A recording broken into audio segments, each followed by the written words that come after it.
Hello guys, આજે આપણે એક વિડીયો બનાવવા જઈ રહ્યા છીએ જેનું નામ છે કોલ્ડ કોકો. કોલ્ડ કોકો નાના છોકરાથી માંડીને મોટા સુધીના બધાને જે ભાવે તેવું આપણે અહીંયા બનાવીએ છીએ.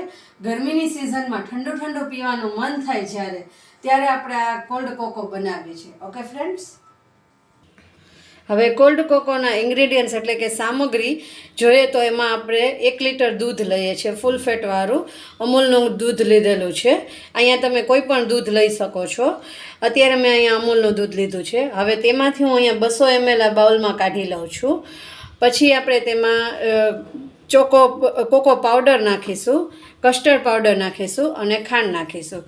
તો હવે આપણે પહેલાં દૂધને ગરમ કરવા ગેસ ઉપર મૂકીશું. હવે અહીંયા આપણે જે 200 ml દૂધ લીધું છે તેમાં હું અહીંયા વેનીલા કસ્ટર્ડ પાવડર નાખું છું. 2 ચમચી આપણે વેનીલા કસ્ટર્ડ પાવડર નાખીશું.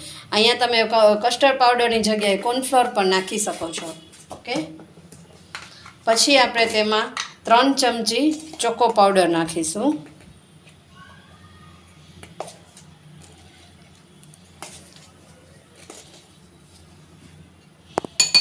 અને હવે આપણે તેને એકદમ હલાવવાનું છે કે જેમાં આમાં લમ્સ કે ગાંઠા કે ન પડે તે રીતે આપણે અહીંયા હલાવવાનું છે.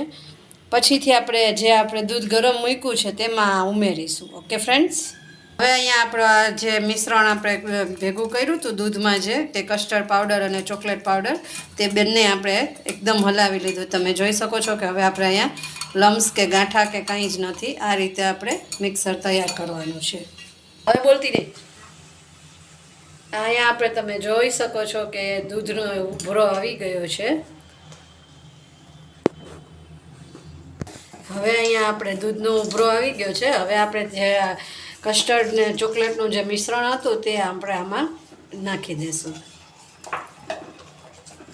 તો તમે જોઈ શકો છો કે આપણો કોલ્ડ કોકો અને હવે આ મિશ્રણ નાખ્યા પછી આપણે 5 મિનિટ સુધી આ રીતે હલાવતું રહેવાનું છે જેથી આમાં કસ્ટર્ડ પાવડર નીચે બેસી ન જાય.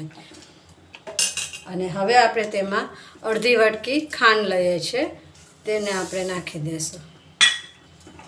એટલે ખાંડ પણ ઓગળી જશે હલાવશું એટલે.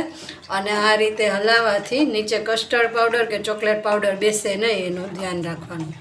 ઓકે, હવે આપણે અહીંયા તમે જોઈ શકો છો કે ખાંડ બધી ઓગળી ગઈ છે અને આપણું મિશ્રણ પહેલાં કરતાં ઘટ થઈ ગયું છે. તો હવે આપણે તેને ગેસ ઉપરથી ઉતારી લેશું.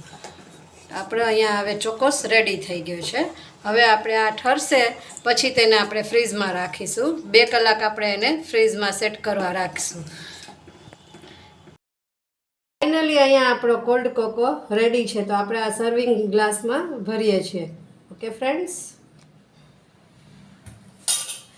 તો સુરતનો એવો કોલ્ડ કોકો ફાઇનલી આપણે અહીંયા રેડી છે. અહીંયા મેં એમને પ્લેન કોકો રાખ્યો છે. તમે આમાં આઈસ્ક્રીમ બી નાખી શકો, કોઈ ડ્રાય ફ્રૂટ્સ બી નાખી શકો, પણ અત્યારે મેં અહીંયા પ્લેન રાખ્યો છે.